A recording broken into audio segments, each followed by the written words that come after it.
10. An explosion. Day after day, the spider waited, head down, for an idea to come to her. Hour by hour, she sat motionless, deep in thought. Having promised Wilbur that she would save his life, she was determined to keep her promise. Charlotte was naturally patient. She knew from experience that if she waited long enough, a fly would come to her web. She felt sure that if she thought long enough about Wilbur's problem, an idea would come to her mind. Finally, one morning, toward the middle of July, the idea came. "Why, how perfectly simple," she said to herself. "The way to save Wilbur's life is to play a trick on Zuckerman. If I can fool a bug," thought Charlotte, "I can surely fool a man. People are not as smart as bugs." Wilbur walked into his yard just at that moment. "What are you thinking about, Charlotte?" "I was just thinking that people are very gullible." "What does gullible mean?" "Easy to fool." "That's a mercy," replied Wilbur, and he lay down in the shade of his fence and went fast asleep. The spider, however, stayed wide awake, gazing affectionately at him and making plans for his future. Summer was half gone. She knew she didn't have much time. That morning, just as Wilbur fell asleep, Avery Arable wandered into the Zuckerman's front yard, followed by Fern. Avery carried a live frog in his hand. Fern had a crown of daisies in her hair. The children ran for the kitchen. "Just in time for a piece of blueberry pie," said Mrs. Zuckerman. "Look at my frog," said Avery, placing the frog on the drain board and holding out his hand for pie. "Take that thing out of here," said Mrs. Zuckerman. "He's hot," said Fern. "He's almost dead, that frog." "He is not. He let me scratch him between the eyes." The frog jumped and landed in Mrs. Zuckerman's dishpan full of soapy water. "You're getting your pie on you," said Fern. "Can I look for your eggs in the hen house, Aunt Edith?" "Run outdoors, both of you, and don't bother the hens."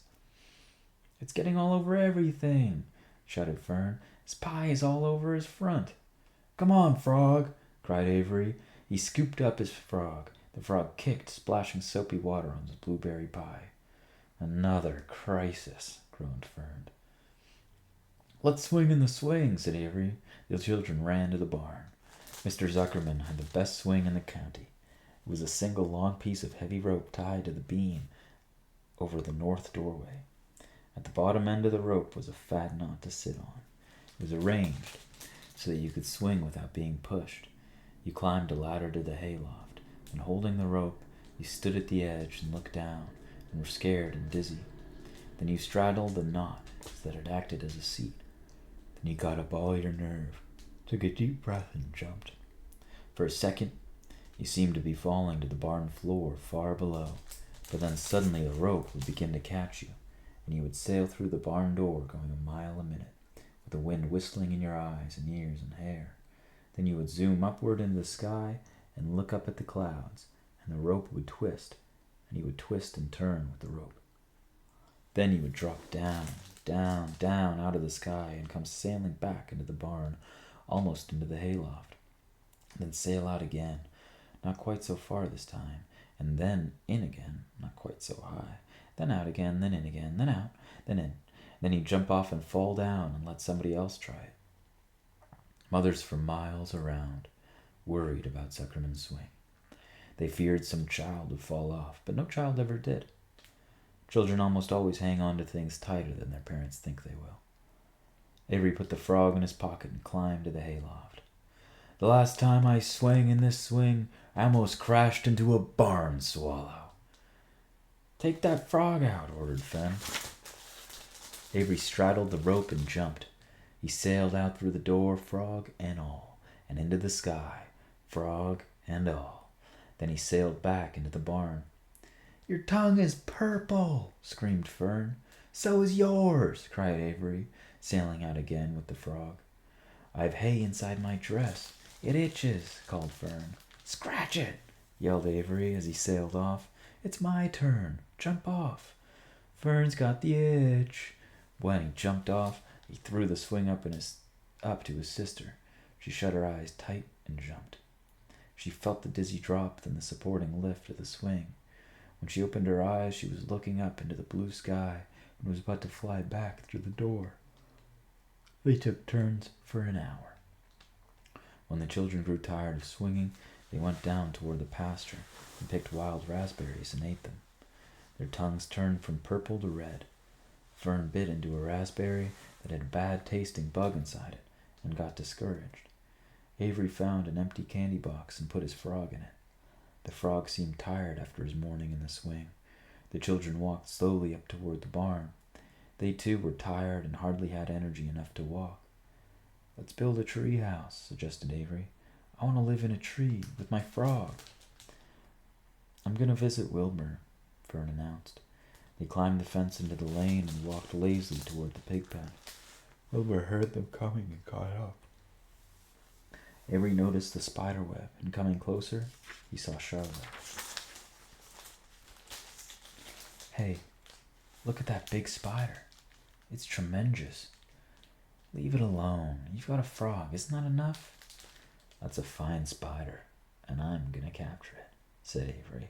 He took the cover off the candy box, then he picked up a stick. "I'm going to knock that old spider into this box." Wilbur's heart almost stopped when he saw what was going on. This might be the end of Charlotte if the boy succeeded in catching her. "You stop it, Avery," cried Fern. Avery put one leg over the fence of the pig pen. He was just about to raise his stick to hit Charlotte when he lost his balance. He swayed and toppled and landed on the edge of Wilbur's trough. The trough tipped up and then came down with a slap. The goose egg was right underneath. There was a dull explosion as the egg broke, and then a horrible smell. Fern screamed. Avery jumped to his feet. The air was filled with the terrible gases and smells from the rotten egg. Templeton, who had been resting in his home, scuttled away into the barn. "Good night," screamed Avery. "Good night. What a stink. Let's get out of here." Fern was crying. She held her nose and ran toward the house. Avery ran after her, holding his nose. Charlotte felt greatly relieved to see him go. It had been a narrow escape. Later on that morning, the animals came up from the pasture. The sheep, the lambs, the gander, the goose, and 7 goslings. There were many complaints about the awful smell, and Wilbur had to tell the story over and over again of how the arable boy had tried to capture Charlotte, and how the smell of the broken egg drove him away just in time. "It was that rotten goose egg that saved Charlotte's life," said Wilbur. The goose was proud of her share in the adventure. "I'm delighted that the egg never hatched," she gabbled. Templeton, of course, was miserable over the loss of his beloved egg, but he couldn't resist boasting. "It pays to save things," he said in his surly voice. "A rat never knows when something is going to come in handy. I never throw anything away." "Well," said one of the lambs, "this whole business is all well and good for Charlotte, but what about the rest of us? The smell is unbearable. Who wants to live in a barn that is perfumed with rotten egg?" "Don't worry. You'll get used to it," said Templeton. He sat up and pulled wisely in his long whiskers, then crept away to pay a visit to the dump. When Lurvy showed up at lunchtime carrying a pail of food for Wilbur, he stopped short a few paces from the pig pen. He sniffed the air and made a face. "What in thunder?" he said, setting the pail down. He picked up the stick that Avery had dropped and pried the trough up. "Rats! Phew! I might have known a rat would make a nest under this trough. How I hate a rat." And Lurvy dragged Wilbur's trough across the yard and kicked some dirt into the rat's nest, burying the broken egg and all of Templeton's other possessions. Then he picked up the pail. Wilbur stood in the trough, drooling with hunger. Lurvy poured. The slops ran creamily down around the pig's eyes and ears. Wilbur grunted. He gulped and sucked and gulped, making swishing and swooshing noises, anxious to get everything at once. It was a delicious meal. Skim milk, wheat middlings, leftover pancakes, half a donut, the rind of a summer squash, 2 pieces of stale toast, a third of a ginger snap, a fish tail, 1 orange peel, several noodles from a noodle shop, the scum off a cup of cocoa, an ancient jelly roll, a strip of paper from the lining of the garbage pail, and a spoonful of raspberry jello. Wilbur ate heartily. He planned to leave half a noodle and a few drops of milk for Templeton. Then he remembered that the rat had been useful in saving Charlotte's life, and that Charlotte was trying to save his life. So he left a whole noodle instead of half. Now that the broken egg was buried, the air cleared and the barn smelled good again. The afternoon passed and evening came. Shadows lengthened. The cool and kindly breath of evening entered through the doors and windows. Astride her web, Charlotte sat moodily, eating a horsefly and thinking about the future. After a while, she bestirred herself. She just descended to the center of the web, and there she began to cut some of her lines. She worked slowly but steadily, while the other creatures drowsed. None of the others, not even the goose, noticed that she was at work. Deep in the soft bed, Wilbur snoozed. Over in the favorite corner, the goslings whistled a night song. Charlotte tore quite a section out of her web, leaving an open space in the middle. Then she started weaving something to take the place of the threads she had removed. When Templeton got back from the dump around midnight, the spider was still at work. 11. The Miracle. The next day was foggy. Everything on the farm was dripping wet. The grass looked like a magic carpet.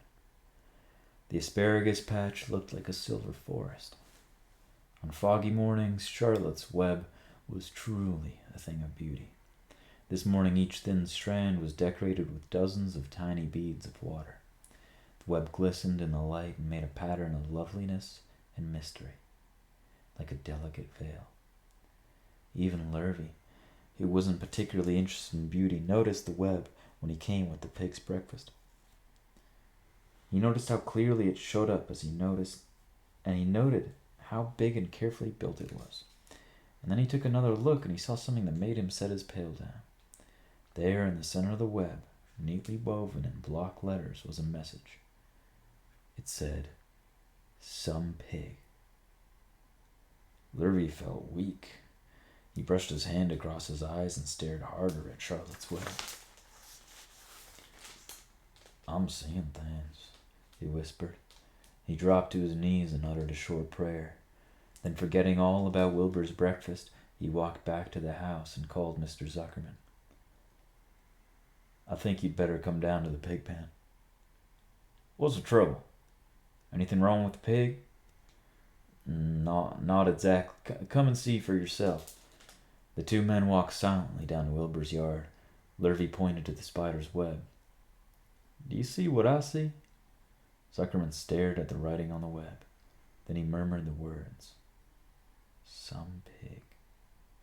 Then he looked at Lurvy. Then they both began to tremble. Charlotte, sleepy after night's exertion, smiled as she watched. Wilbur came and stood directly under the web. "Some pig," muttered Lurvy in a low voice. "Some pig," whispered Mr. Zuckerman. They stared and stared for a long time at Wilbur. Then they stared at Charlotte. "You don't suppose that spider—" began Mr. Zuckerman. But he shook his head and didn't finish the sentence. Instead, he walked solemnly back to the house and spoke to his wife. "Edith, something happened here," he said in a weak voice. He went into the living room and sat down, and Mrs. Zuckerman followed. "I gotta tell you something, Edith. You better sit down." Mrs. Zuckerman sank into a chair. She looked pale and frightened. "Edith," trying to keep his voice steady, "I think you had best be told that we have a very unusual pig." A look of complete bewilderment came over Mrs. Zuckerman's face. "Homer Zuckerman, what in the world are you talking about?" "This is a very serious thing, Edith. Our pig is completely out of the ordinary." "What's unusual with the pig?" He was beginning to recover from her scare. "Well, I don't really know yet, but We have received a sign, Edith. A mysterious sign. A miracle has happened on this farm. There is a large spider's web in the doorway of the barn cellar, right over the pig pen. And when Lurvy went to feed the pig this morning, he noticed the web because it was foggy. And you know how a spider's web looks very distinct in the fog.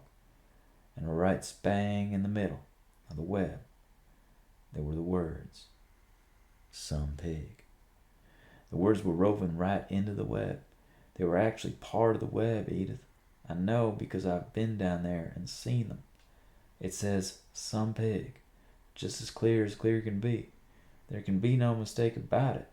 A miracle has happened and a sign has occurred here on earth, right on our farm, and we have no ordinary pig. "Well," said Mrs. Zuckerman, "it seems to me you're a little off. It seems to me we have no ordinary spider." "Oh no," said Zuckerman. "It's the pig that's unusual. It says so right there in the middle of the web." "Maybe so. Just the same, I intend to have a look at that spider." "It's just a common gray spider," said Zuckerman. They got up and together they walked down to Wilbur's yard. "You see, Edith? It's just a common gray spider." Wilbur was pleased to receive so much attention. Lurvy was still standing there, and Mr. and Mrs. Zuckerman, all three, stood for about an hour, reading the words on the web over and over, and watching Wilbur. Charlotte was delighted with the way her trick was working. She sat without moving a muscle, and listened to the conversation of the people. When a small fly blundered into the web, just beyond the word pig, Charlotte dropped down quickly, rolled the fly up, and carried it out of the way. After a while, the fog lifted. The web dried off, and the words didn't show up so plainly. The Zuckermans and Lurvy walked back to the house. Just before they left the pig pen, Mr. Zuckerman took one last look at Wilbur. "You know, I've thought all about that pig of ours was an extra good one. He's a solid pig. That pig is as solid as they come." "You notice how solid he is all around the shoulders, Lurvy?" Sure I do. I've always noticed that. He's quite a pig. He's long and smooth." "That's right. He's as smooth as they come. He's some pig." When Mr. Zuckerman got back to the house, he took off his work clothes and put on his best suit. Then he got into his car and drove to the minister's house. He stayed for an hour and explained to the minister that a miracle had happened on the farm. "So far," said Zuckerman, "only 4 people on earth know about this miracle. Myself, my wife Edith, my hired man Lurvy, and you." "Don't tell anyone else," said the minister. "We don't know what it means yet. But perhaps if I give thought to it, I can explain it in my sermon next Sunday. There can be no doubt that you have a most unusual pig. I intend to speak about it in my sermon and point out the fact that this community has been visited with a wondrous animal. By the way, does the pig have a name?" "Why, yes," said Mr. Zuckerman. "My little niece calls him Wilbur. She's rather a queer child, full of notions. She raised the pig on a bottle, and I bought him from her when he was a month old." He shook hands with the minister and left. Secrets are hard to keep. Long before Sunday came, the news spread all over the county. Everybody knew that a sign had appeared in the spider's web on the Zuckerman place. Everybody knew that the Zuckermans had a wondrous pig. People came from miles around to look at Wilbur and to read the words on Charlotte's web. Zuckerman's driveway was full of cars and trucks from morning till night. Fords and Chevys and Buick Roadmasters and GMC pickups and Plymouths and Studebakers and Packards and DeSotos with gyromatic transmissions and Oldsmobiles with rocket engines and Jeep station wagons and Pontiacs. The news of the wonderful pig spread clear up into the hills, and farmers came rattling down in buggies and buckboards to stand hour after hour at Wilbur's pen admiring the miraculous animal. All said they had never seen such a pig before in their lives. When Fern told her mother that Avery had tried to hit the Zuckerman spider with a stick, Mrs. Arable was so shocked that she sent Avery to bed without any supper as punishment. In the days that followed, Mr. Zuckerman was so busy entertaining visitors that he neglected his farm work. He wore his good clothes all the time now, got right into them when he got up in the morning. Mrs. Zuckerman prepared special meals for Wilbur. Lurvy shaved and got a haircut, and his principal farm duty was to feed the pig while people looked on. Mr. Zuckerman ordered Lurvy to increase Wilbur's feedings from 3 meals a day to 4 meals a day. The Zuckermans were so busy with visitors they forgot about other things on the farm. The blackberries got ripe, and Mrs. Zuckerman failed to put up any blackberry jam. The corn needed hoeing, and Lurvy didn't find time to hoe it. On Sunday, the church was full. The minister explained the miracle. He said that the words on the spider's web proved that human beings must always be on the watch for the coming of wonders. All in all, the Zuckerman's pig pen was the center of attraction. Fern was happy, for she felt that Charlotte's trick was working and that Wilbur's life would be saved. But she found that the barn was not nearly as pleasant. Too many people. She liked it better when she could be alone with her friends and the animals. 12. A meeting.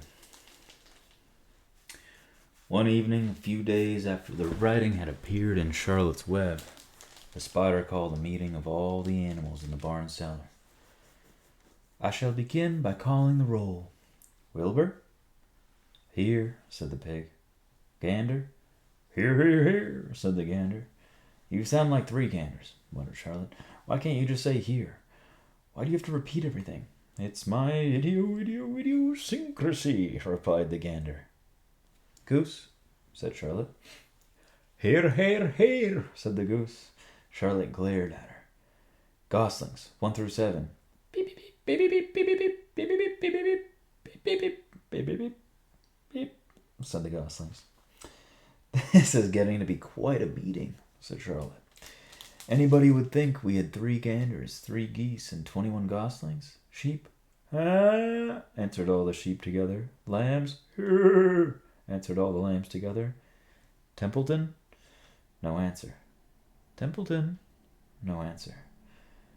Well, we are all here except the rat. I guess we can proceed without him. Now, all of you must have noticed what's been going on here in the last few days. The message I wrote in my web praising Wilbur has been received. The Zuckermans have fallen for it, and so everyone else.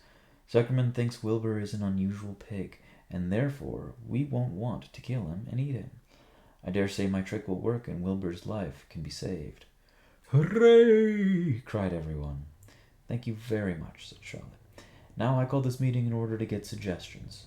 I need new ideas for the web. People are already getting sick of reading the words, some pig.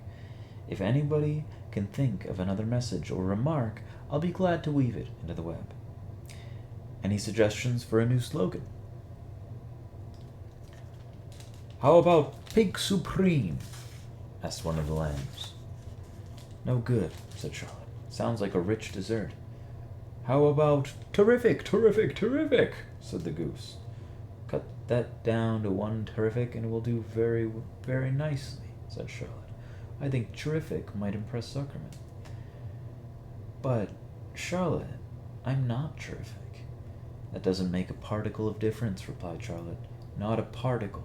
People believe almost anything they see in print.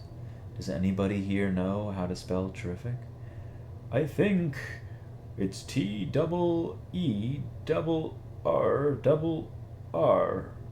I-double-F-double-I-double-C-C-C-C-C. What kind of an acrobat do you think I am? Said Charlotte in disgust. I would have to have St. Vitus's dance to weave a word like that into my web. Sorry, said the gander. Then the oldest sheep spoke up. I agree that there should be something new written in the web if Wilbur's life is to be saved. And if Charlotte needs help at finding words, I think she can get it from our friend Templeton. The rat visits the dump regularly and has access to old magazines. He can tear out bits of advertisements and bring them up here to the barn cellar. so that Charlotte can have something to copy. Good idea, said Charlotte. But I'm not sure Templeton will be willing to help. You know how he is, always looking out for himself, never thinking of the other fellow. I bet I could get him to help, said the old sheep. I'll appeal to his baser instincts, of which he has plenty. Here he comes now. Everybody keep quiet while I put up the matter to him. The rat entered the barn the way he always did, creeping along close to the wall. What's up? He asked, seeing the animals assembled. We're holding a directors' meeting, replied the old sheep. Well, break it up. Meetings bore me. And the rat began to climb a rope that hung against the wall. Look, said the old sheep, next time you go to the dump, Templeton, bring back a clipping from a magazine. Charlotte needs new ideas so she can write messages in her web and save Wilbur's life. Let him die. I should worry. You'll worry all right when next winter comes, said the sheep. You'll worry all right on a 0 morning next January when Wilbur's dead and nobody comes down here with a nice pail of warm slops to pour in your trough. Wilbur's leftover food is your chief source of supply, Templeton. You know that. Wilbur's food is your food. Therefore, Wilbur's destiny and your destiny are closely linked. If Wilbur is killed and his trough stands empty day after day, you'll grow so thin we can look right through your stomach and see objects on the other side. Templeton's whiskers quivered. Maybe you're right. I'm making a trip to the dump tomorrow afternoon. I'll bring back a magazine clipping if I can find one. Thanks, said Charlotte. The meeting is now adjourned. I have a busy evening ahead of me. I've got to tear my web apart and write terrific. Wilbur blushed. But I'm not terrific, Charlotte. I'm just about average for a pig. You're terrific as far as I'm concerned, replied Charlotte. And that's what counts. You're my best friend, and I think you're sensational. Now stop arguing and go get some sleep.